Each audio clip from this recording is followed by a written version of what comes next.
말씀을 가지고 나를 불쌍히 여기소서 하는 제목으로 은혜를 나누고자 합니다. 예수님께서 십자가에 못 박히시기 전에 제자들에게 자신의 이야기를 해줍니다. 이제 내가 너희와 헤어질 날이 가까워온다 하는 이야기를 하자 이 제자들이 이 말씀을 다 알아듣지를 못하는 거예요. 그러니까 나와 여러분들이 성경을 읽으면서 이해가 안 되는 것이 당연해요. 왜 그러냐면 예수님에 따르던 제자들, 예수님과 함께 동행하는 그들도 몇 년씩 같이 동행하던 그들도 예수님이 하시는 말씀을 다 이해를 못하고 듣는데 우리는 예수님을 직접 육신으로 만나지 못한 삶 속에서 살아가는 나와 여러분들이 이 성경을 읽고 예수님의 사랑, 하나님의 그 크신 은혜를 다 깨닫는다는 거 감히 상상 못하는 거예요. 그러니까 그냥 예수님 말씀을 읽는 거예요. 우리가 성경을 읽는 것이 다 알아서 읽는 것이 아니에요. 그냥 읽자고 하는 거예요. 그래서 여러분들이 금년에는 성경 읽는데 온 혀를 기울이시기 바랍니다. 읽다가 보면은 깨달음도 주시는 거예요. 예수님이 이 제자 중에 요한과 야고보라는 두 제자가 있습니다. 근데 그 세베대의 아들이라고 하죠. 그들이 예수님이 이제 마지막 때를 이야기하시니까 이 사람들 생각에는 뭘 가지고 있냐면 됐다. 이제 드디어 때가 됐다. 예수님께서 왕권을 가지고 오셨으니까 왕권에 앉으실 거다 이런 거예요. 그러면서 이 하는 말이 뭐냐? 예수님 그 자리에 가시면은 우리 두 형제를 하나는 좌편에 하나는 우편에 앉게 해달라고 그렇게 하는 거예요. 그러니까 예수님 얼마나 답답해요. 아니 내가 지금 이런 제자들을 데리고 이렇게 몇 년을 그냥 고생하면서 가르치고 보여주고 기적을 일으키고 모든 행사를 했는데 아직도 이들 마음속에는 자기의 육신의 생각만 가지고 있는 그 제자들을 보면서 한심한 거예요. 그래서 예수님이 이렇게 대답하십니다. 너희가 으뜸이 되겠자 하느냐? 너희가 많은 사람들에게서 왜 왕 옆에 앉으려고 하느냐는 거죠. 왕 옆에 앉으려면 으뜸이 내가 최고가 되려고 권력을 잡으려고 하는 거예요.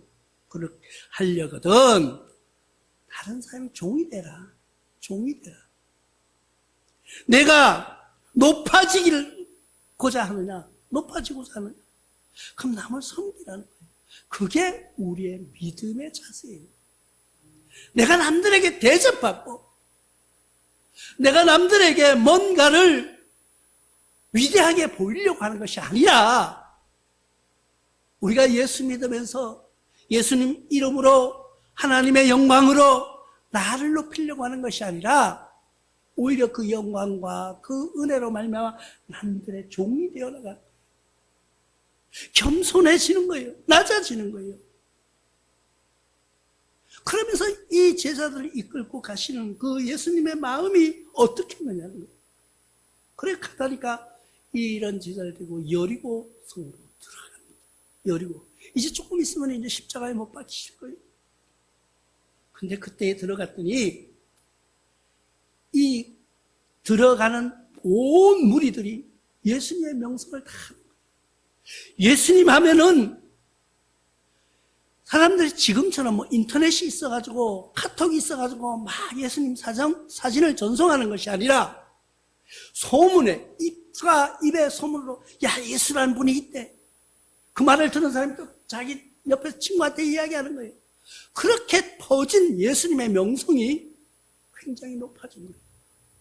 야 그분은 대단한 분이다 하는 것을 입과 입으로 통해서 알아진 거예요. 누구까지 알았을까요? 우리는 사도신경을 하면서 불의한 재판관을 이야기하죠.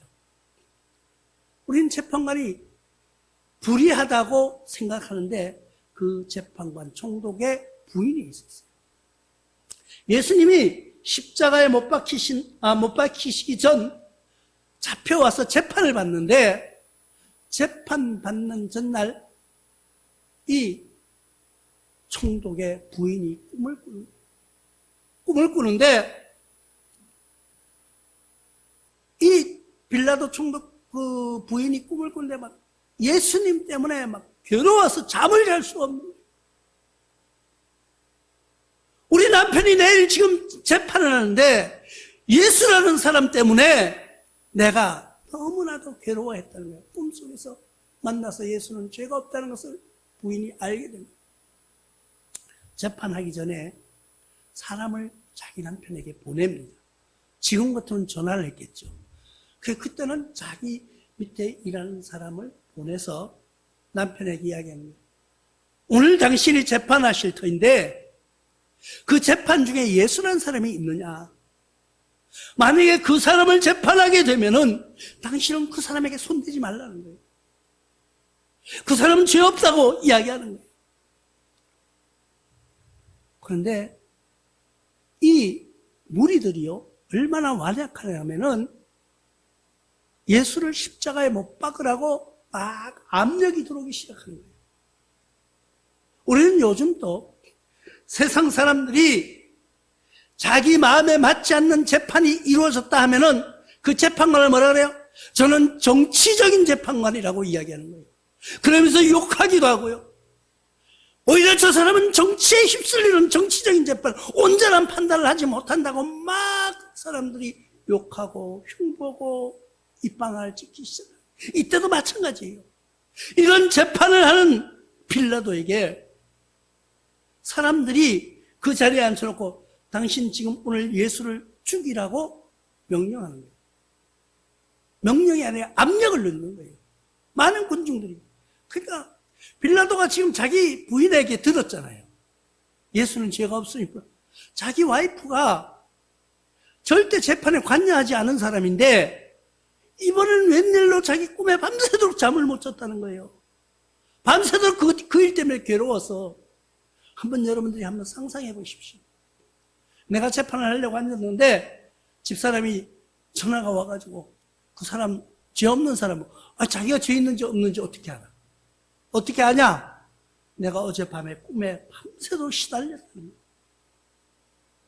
그러니까 이 재판관이 가만히 생각해 보니까 이 자기 부인을 믿기 때문에, 자기 부인을 알기 때문에, 자기 부인이 살아온 그 과거의 모든 걸 알기 때문에 이 말을 믿어줘야 되겠네요. 그래서 이 사람이 꾀를 낸 거예요. 어떻게 하면 예수를 죽이지 않고 저 군중들도 자기에게 화가 돌아오지 않고, 그러니까 빌라도도 어쩌면은 자기가 거기에서 위협을 느꼈을지도 몰라요. 그런데 이 빌라도가 한 꾀를 낸 거예요.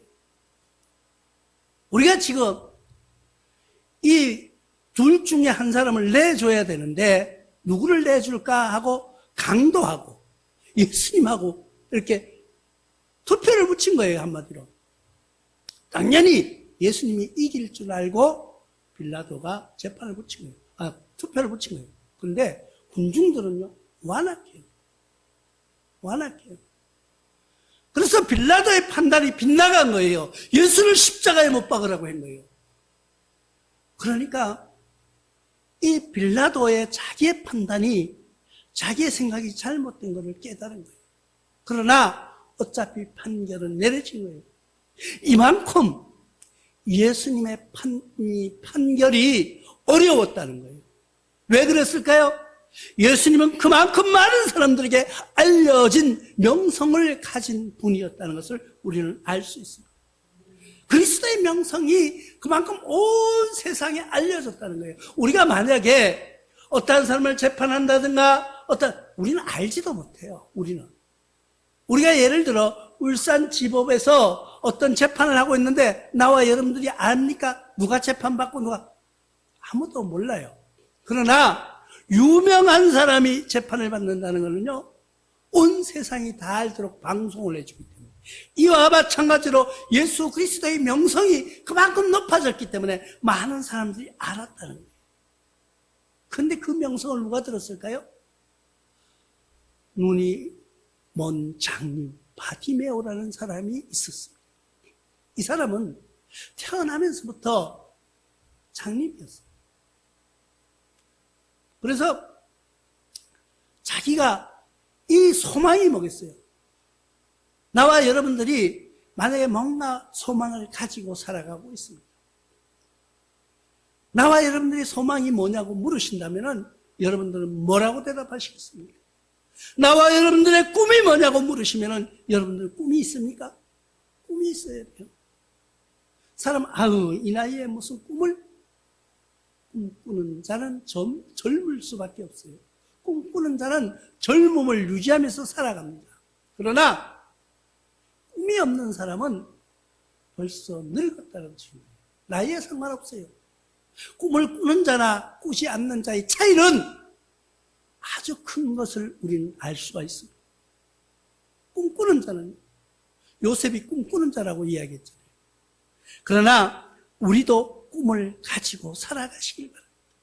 이 바디머의 꿈이 뭘까요?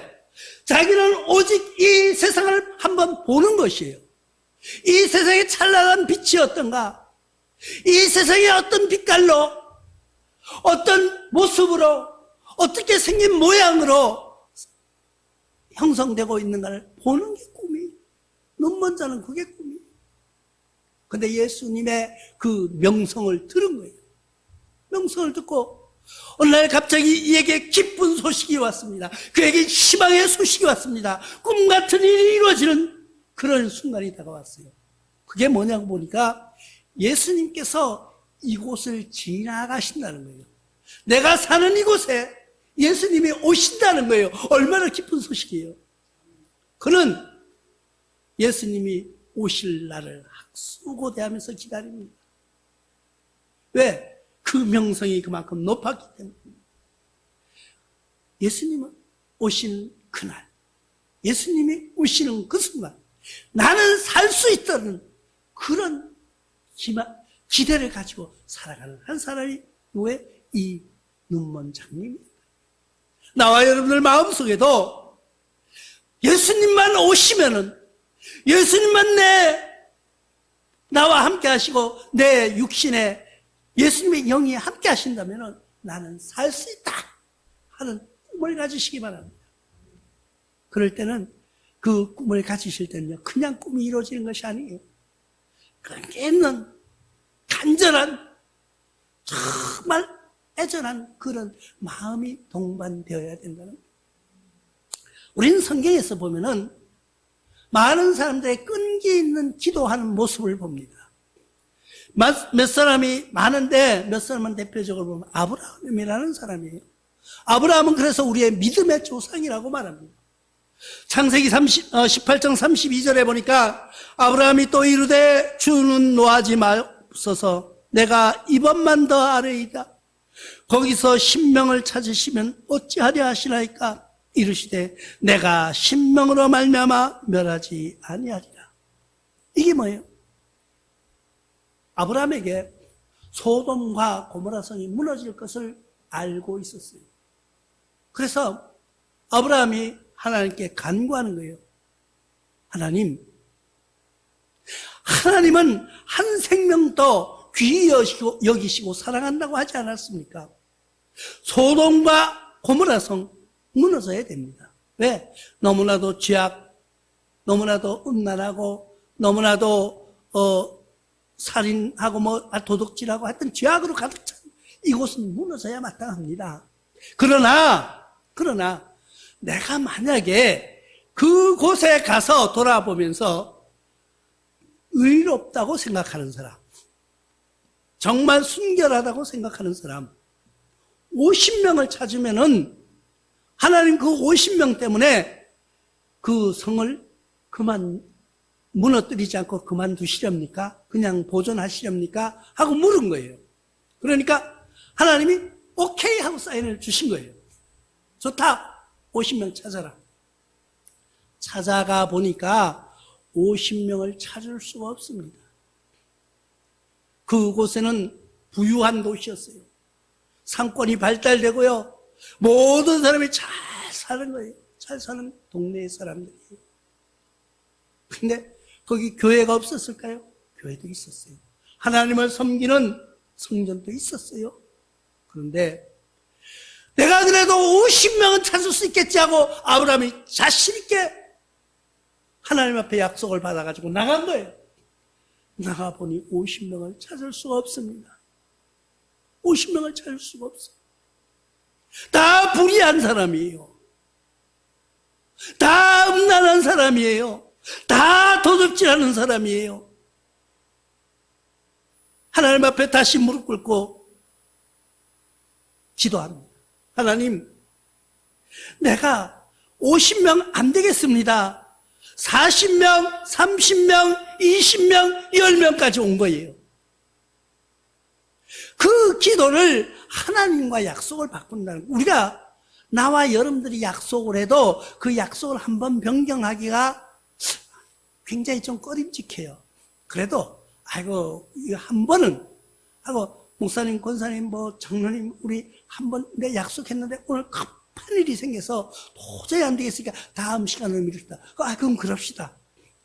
근데 똑같이 그 시간에 또 안 되겠습니다. 다음 또 미룹시다. 2번만 3번만 그러면은요 그 사람의 신뢰성이 없어지는 거예요. 그런데 감히 하나님하고 약속을 했는데 50명 했다가 40명 했다가 30명 했다가 20명 했다가 이제 10명으로 바꾼 거예요. 그 기도를 하려면요 얼마나 간절한 기도를, 끈기 있는 기도를 하는 거예요. 결론은 10명도 찾지 못해서 소돔과 고모라 성이 무너진 것을 보는데 이 약속을 받기까지는 끈기 있는 기도가 필요하다는 거예요. 이 지금 바디메오의 기도가 그런 거예요. 이 기도는 다른 거 없어요. 주님, 예수님 나를 불쌍히 여기소서. 나를 불쌍히 여기소서. 나를 불쌍히 여기소서. 나와 여러분들의 기도를 주님 나를 불쌍히 여겨달라고 기도하는 거예요.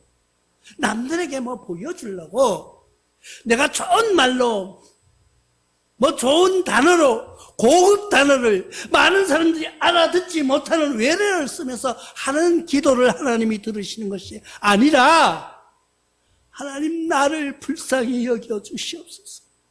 이 바디메오가 한 기도가 바로 그거예요. 나를 불쌍히 여기소서 하고 외치는 거예요. 예수님이 지나가시는 순간이 되었습니다. 소경 바디메오가 소리치기 시작합니다. 뭐라고요? 나를 불쌍히 여기소서. 다윗의 자손 예수여 나를 불쌍히 여기소서. 나를 불쌍히 여기소서 하고 소리치는 거예요. 근데 예수님의 이 무리 중에서는 제자들과 많은 무리들이 따라가고 있는 거예요. 왜 무리들이 따를까요? 이제는 예수님이 왕이 되실 거야. 그러면은 예수님한테 잘 보여야지 하고 거기에 따라가는 관료들, 거기에 따라가는 사업가들, 거기에 따라가는 모든 것을 뭔가를 부스러기라도 얻어먹으려고 그냥 잡동사니들이 무리라고 하는 거예요. 그걸 무리라고. 우리가 지금 또 보잖아요. 현실적으로. 정치하는 사람들의 모습을 보면은요. 어제의 적이 오늘의 동지가 되는 거예요. 오늘의 동지가 내일의 적이 되는 거예요. 그냥 저 사람이 권력을 잡을 것 같으면은 네 편 내 편도 없어. 무조건 가서 그 사람한테 줄을 잘 서려고 가서 줄을 서는 거예요. 어제까지 욕하고 저 사람은 나쁜 사람이라고 막 소리치던 그 사람이 권력의 우두머리가 될 것 같으니까 아니 그거 다 버리고 아이고 이 사람 제일 좋은 사람이라고 막 쫓아가는 거예요. 그거를 보고 뭐라 그래요? 성경에서 무리라고 그래요. 무리. 예수의 제자와 무리들이 따르고 있었다. 예수의 제자는 뭐예요? 예수의 제자는 예수님의 뜻을, 예수님의 사랑을, 예수님의 진심을 아는 사람이에요. 나와 여러분들은 예수의 제자가 되어야지 무리가 되어서는 안 됩니다. 그래서 이 무리들이 소리 지르는 그 바디메오를 막으려고. 시끄럽다고. 너는 여기서 소리치지 말라. 지금 예수님이 왕권을 가지고 왕으로 되시려고 지금 가고 있는데 너 같은 게 뭐가 왜 여기서 소리치느냐고 화를 내면서 소리 못 지르게 하는 거예요. 그게 무리들의 모습이에요. 그게 우리들의 악한 영들의 모습이에요. 우리가 주님 앞에 기도하려고 할 때 그 기도를 막는 사람, 예수 그리스도 앞에 기도할 때, 교회에 나오려고 할 때 그것을 막는 무리, 그것은 뭐예요? 무리예요, 무리. 그런데 이 소경 바디메오는 지금 갈급하기 때문에 더욱더 소리 지르는 거예요. 주여 나를 불쌍히 여기소서. 외치는 그 음성을 누가 들으셨을까요? 예수님이 들으신 거예요. 할렐루야. 예수님이 그 말씀을 듣고 저 누구냐? 저 소리 지르는 저가 누구냐? 나를 알고 있는 저가 누구냐고 묻는 거예요. 그러니까 그때는 제자들이 이야기하는 거예요. 소경 바디메오에 대해서 설명해 주는 겁니다. 저는 나면서부터 소경이었습니다. 저는 앞을 못 보는 맹인이었는데, 아무 희망도 없는 캄캄한 인생이었었는데, 예수님만 만나면 될 줄 알고 이렇게 소리 지르고 있나이다. 그 말씀을 들은 예수님께서 오라, 나에게로 오라. 그 말씀이 전해진 거예요. 나에게로 오라는 그 음성이 나와 여러분들 마음속에 들려지기를 주님의 이름으로 축원합니다. 예수님이 지금 여러분들 오라고 하는 그 음성이 들려져야 돼요. 그럴 때 이 바디메오가 주님 앞에 나갔을 때 예수님이 묻는 거예요. 네 소원이 뭐냐? 네가 무슨 소원으로 나에게 그렇게 간구했느냐고 물으실 때에 이 소경은 대담하게 이야기합니다. 예수님, 나는 다른 거 다 필요 없어요. 나는 아무것도 필요 없는데 내가 보기를 원합니다. 내가 세상을 보기를 원합니다. 하고 외치는, 이 외치는 음성이 그냥 쉽게 이루어지는 것이 아니에요. 뭐예요? 내 평소에 담고 있는 꿈이고, 내 평소에 담고 있던 희망이고, 내가 항상 주님께 간구하는 기도의 소리예요. 그 기도 소리가 자신 있게 나와야 돼요. 우리는 나와 여러분들이 어디 가서 물을 때 기도 제목이 뭡니까? 기도 제목이 뭐지, 우리 아들도 잘 되고, 그런 게 아니라, 당신 기도 제목이 뭐냐고 물으신다면 그 순간에 바로 우리 교회의 기도 제목은 하나님의 영광을 위하여서 굶주린 영혼들에게 꼴에 목마른 자에게 생수를 기쁘고 신나게 춤추는 목회 해달라고 하는 그 기도가 나의 기도입니다 하고 대답할 수 있는 기도, 그런 믿음이 돼야 되는 거예요. 저는 저에게 누가 기도의 제목이 뭐냐고 물으신다면 나는 하나님의 영광을 위하여서, 그리고 굶주리고 배고픈 자에게 영의 꼴과 생명의 생수를 먹일 수 있는 그런 목회자가 돼서 신나고 춤추는 목회 해달라고, 그것이 기도라고 저의 기도, 우리 주보에도 그렇게 해놨잖아요. 우리의 금년 기도의 제목. 그럴 때 예수님께서 그를 불쌍히 보고 그래 가라 하는 말은 뭐예요? 세상을 향해서 가라. 세상이 나의 복음을 들고 가라. 하나님의 명령을 받은 바디메오는 그 순간 눈이 떠졌다는 것을 기억하시기 바랍니다. 나와 여러분들 마음속에 캄캄한 절망, 희망이 없는 삶 속에 있었을지라도 예수님께 부르짖을 때 바디메오에게 주어졌던 그 축복이, 그 은총이 나와 여러분들에게 넘쳐나시기를 주님의 이름으로 축원합니다.